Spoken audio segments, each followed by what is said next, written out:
नमस्कार दोस्तों, मेरा नाम है प्रदीप चौहान। बात समझनी है तो पूरी सुननी होगी। दोस्तों, अगर आप मुझसे पूछें कि बिहार का चुनाव अब तक जितना हुआ है, क्या निष्कर्ष निकलता है, बिहार का चुनाव किन मुद्दों पर लड़ा जा रहा है, तो मेरे हिसाब से तीन ही चीज़ें मुझे सामने दिखती हैं। अगर हम सत्ताधारी पक्ष की तरफ से बात करें, मोदी जी और जेडीयू की तरफ से, खास करके बीजेपी की तरफ से, तो एक ही मुद्दा है, जंगल राज बनाम डबल इंजन सरकार। कांग्रेस आरजेडी लड़ाई बनाम हमारा एक साथ होना। अगर दूसरी तरफ कांग्रेस की बात करूं या आरजेडी की बात करूं, तो वहां से मुझे दिखता है रोजगार बनाम इंस्टाग्राम और शिक्षा बनाम फेसबुक, यानी रोजगार बनाम डाटा, आप जिसको कह सकते हैं। ये एक क्रक्स है जो चुनाव में फिलहाल मुझे मुख्य मुद्दे दिख रहे हैं। अब वोट चोरी बनाम भ्रष्टाचार भी एक मुद्दा हो चुका है, ये नया मुद्दा है। खैर, लेकिन इस सब के बीच में प्रधानमंत्री के अगर आप भाषण सुने, मैं तो क्योंकि रोज सुन रहा हूं, जब भी वो जा रहे हैं मैं दो जितने भाषण है सारे सुन रहा हूं, मैं हैरान होता हूं कि उनका 80% से ज्यादा का वक्त सिर्फ और सिर्फ कांग्रेस और आरजेडी की बुराई करने पर उतरता है। बाकी 20% वक्त अपने भाषण का वो देते हैं कि हम क्या करने वाले हैं, अब तक क्या किया है इसका जिक्र नहीं होता। हम क्या करने वाले हैं इस पर फोकस करते हैं 20% में। 80% सिर्फ और सिर्फ विपक्ष की बुराई करने में उनका पूरा भाषण होता है। अब जाहिर सी बात है, प्रधानमंत्री अपनी लच्छेदार भाषणों के लिए, अपने जो अच्छी कला है भाषण देने की, उसके लिए जाने जाते हैं। सामने से कई बार क्या, मोस्टली करारा जवाब उनको उनकी भाषा में नहीं मिलता। लेकिन एक शख्सियत है जिनका नाम है प्रियंका गांधी।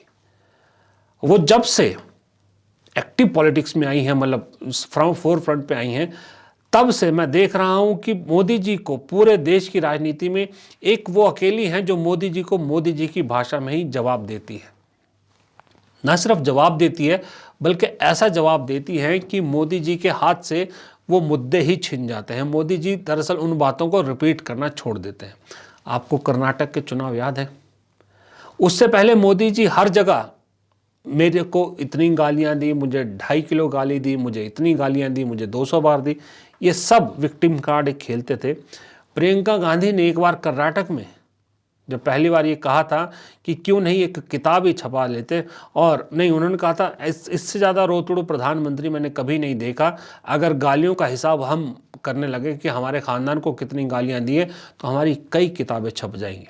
उसके बाद मोदी जी ने वो कार्ड खेलना बहुत कम कर दिया, बहुत कम करते हैं।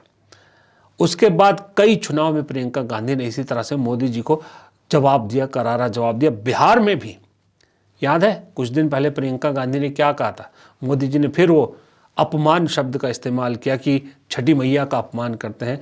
तो यहाँ भी प्रियंका गांधी ने मुंह तोड़ जवाब दिया कि क्यों ना मोदी जी एक अपमान मंत्रालय बना ले, वो पूरा हिसाब रखेंगे। वहाँ भी उन्होंने कहा कि जितना हमारे ख़ानदान को अपमानित किया गया है, उसमें तो कई कमरे भर जाएंगे, पूरी लाइब्रेरी बन जाएगी। लेकिन प्रधानमंत्री ने अब उसके बाद थोड़ा सा मुद्दा बदला, क्योंकि वो समझ गए कि अब फिर ये जवाब मिलेगा। तो अब उनका एक पिछले कई दिनों से लगातार, जैसा मैंने कहा, 80% वक्त भाषण उनका सिर्फ और सिर्फ कांग्रेस बीजेपी पर रहता है। उसमें भी मुझे नहीं मालूम वो लोगों को क्यों इस बात का जिक्र करते थे, क्या लोग इस बात पे वोट देंगे, या लोगों को इससे क्या मतलब है कि कांग्रेस आरजेडी में क्या हो रहा है। वो कट्टा और कनपट्टी की भाषा तो इस्तेमाल करते ही है कि आरजेडी ने कांग्रेस की कनपट्टी पे कट्टा लगाकर मुख्यमंत्री का पद ले लिया, वो तो कह ही रहे हैं। साथ में वो कहते हैं कि देखिए, आरजेडी के पोस्टर्स में कांग्रेस के युवराज यानी राहुल गांधी को जगह नहीं मिल रही, और कांग्रेस के पोस्टर में आरजेडी को जगह नहीं मिल रही। ये आपको हर जगह प्रधानमंत्री कहते सुनेंगे। अब इसका जवाब, माकूल जवाब कौन दे सकता था? जी हाँ, प्रियंका गांधी। उन्होंने इसका भी बड़ा माकूल जवाब दिया है। जरा सुनिए मोदी जी का बयान और फिर उसका जवाब सुनिए।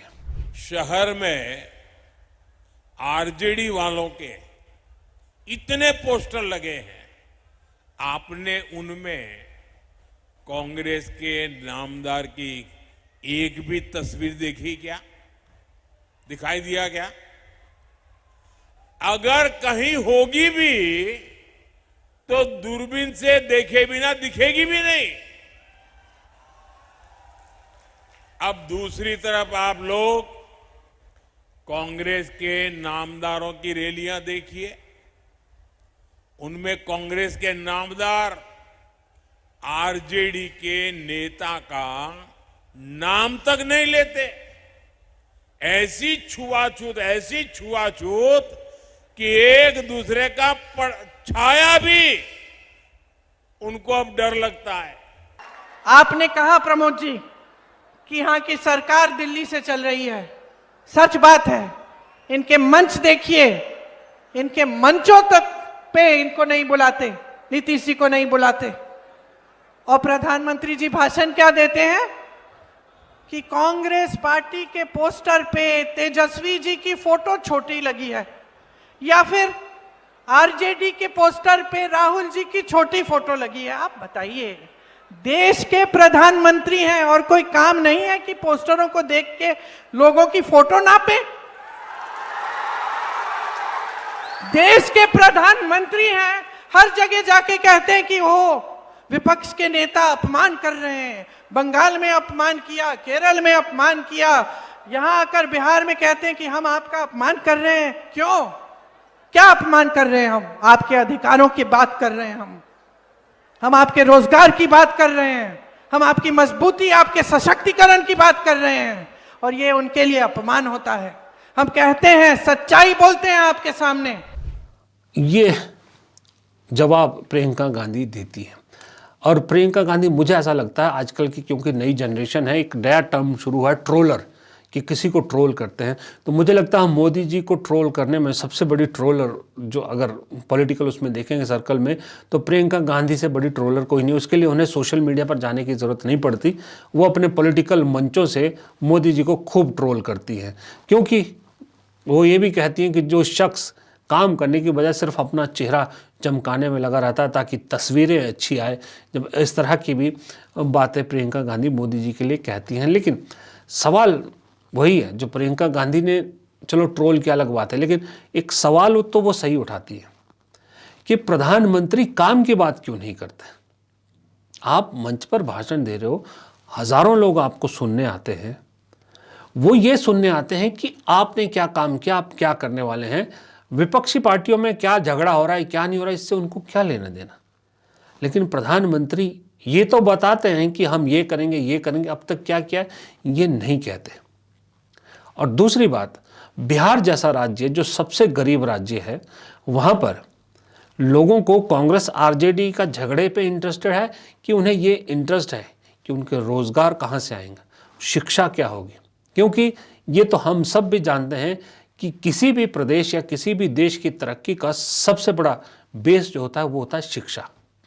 शिक्षा जिस प्रदेश ने अपने आप मजबूत करी, वो प्रदेश आगे बढ़ता है। उसके दो प्रदेश बड़े तगड़े एग्जाम्पल है, एक है केरल और एक है हिमाचल। दोनों राज्यों ने अपनी शिक्षा पर ध्यान दिया और शिक्षा की वजह से ही आज इन दोनों राज्यों की पर कैपिटा कई अन्य राज्यों से बेहतरीन है, जबकि ये दोनों राज्यों से बड़े बड़े कई और राज्य हैं। तो बिहार में भी ज़रूरत इस वक्त किसकी है? कट्टे कनपट्टी की ज़रूरत है या शिक्षा की ज़रूरत है? भाइयों और बहनों, बिहार को एक बार फिर प्रगति करनी है। दुनिया के सबसे बेहतरीन कॉलेजेस और यूनिवर्सिटी यहां बनने चाहिए, दुनिया के सबसे बेहतरीन अस्पताल यहां बनने चाहिए। बिहार दुनिया का टूरिज्म सेंटर बनना चाहिए, फूड प्रोसेसिंग का सेंटर बनना चाहिए, इंडस्ट्री का सेंटर बनना चाहिए। यह नरेंद्र मोदी और नीतीश जी की बस की नहीं है। नीतीश जी तो कुछ कर ही नहीं सकते। नीतीश जी का तो रिमोट कंट्रोल उनके हाथ में है। जैसे टीवी का चैनल बदलता है, वैसे नरेंद्र मोदी नीतीश जी का चैनल बदल देते हैं। नीतीश जी कुछ चाहते हैं, नरेंद्र मोदी एक बटन दबाते हैं, वो दूसरा होना शुरू हो जाता है। नीतीश जी सरकार थोड़ी चलाते हैं। बिहार के ब्यूरोक्रेट्स, अमित शाह, नरेंद्र मोदी और दिल्ली के ब्यूरोक्रेट्स बिहार की सरकार चलाते हैं। यह सच्चाई है। और ये जहां भी इलेक्शन लड़ रहे हैं, ये वोट चोरी करके इलेक्शन जीत रहे हैं। दरअसल आज़ादी के इतने साल बाद 21वीं सदी में जब कहा था कि 21वीं सदी भारत के नाम होगी, सबने ये कहा था, तो हम उम्मीद भी यही कर रहे थे। क्योंकि मुझे अच्छी तरह से याद है जिस दिन साल 2000 शुरू हो रहा था, न्यू ईयर का फंक्शन पूरी दुनिया में मन रहा था, एक सदी बदल रही थी, तो भारत में ये उम्मीद थी कि अब सारा सिस्टम बदलेगा और उस सिस्टम में हमारे पॉलिटिशियन भी बदलेंगे। तब मुझे अच्छी तरह से याद है जिस चैनल में मैं नौकरी कर रहा था, उस वक्त वहाँ उस चैनल के लाइव में मैंने भी ये कहा था, बहुत से लोग ने रिपीट की थी वो बात। खैर मैं भी उससे एग्री था कि उम्मीद करते हैं कि अब नई सदी में भारत के राजनीतिज्ञ भी भविष्य की बात करेंगे, असल मुद्दों की बात करेंगे, जो विकसित देश है वहाँ के चुनाव में सुना करते हैं। और उम्मीद थी कि 2025 तक हमारे यहाँ पर चुनाव, डेवलपमेंट, एजुकेशन, रोज़गारी, मतलब हमको आगे कैसे बढ़ना है, साइंस एंड टेक्नोलॉजी, इस पर होंगे, ना कि भ्रष्टाचार, बेरोज़गारी, महंगाई, गरीबी, जो 20वीं शताब्दी में सुनते आए थे। उन्हीं मुद्दों से लगता था 2025 तक तो पीछा छूट जाएगा। लेकिन शर्म की बात है कि आज भी बिहार जैसे गरीब राज्य में मुद्दे क्या चल रहे हैं, चुनाव में क्या मुद्दे बनाए जा रहे हैं? भ्रष्टाचार, पर्सनल अटैक, परिवारवाद, बेरोजगारी, महंगाई, गरीबी, मुफ्त राशन, यही सब मुद्दे आज भी चले आ रहे हैं। तो 21वीं सदी का 1/4 चला गया है, अभी तक तो हम आगे बढ़ते कहीं नज़र नहीं आ रहे। आगे बढ़ेंगे आने वाले वक्त में, ये भी मुझे अभी लग नहीं रहा, क्योंकि अब तो इन सब पर भारी पड़ रहे हैं जात और धर्म। जब इन सब मुद्दों में जात और धर्म का तड़का लग जाता है तो फिर उस चीज़ को निपटाने में पहले भी देश को 47 से लेके 2000 तक का सफ़र तय करना पड़ा था। यानी फिर 50-60 साल क्या ये देश इन्हीं चीज़ों से उभरने की कोशिश करता रहेगा? फिर हमारे चैनलों में सरकार बदलने के बाद वही मैसेज दोबारा शुरू करने पड़ेंगे, जहां लिखा जाएगा हिंदू, मुस्लिम, सिख, ईसाई हम सब हैं भाई भाई। नमस्कार।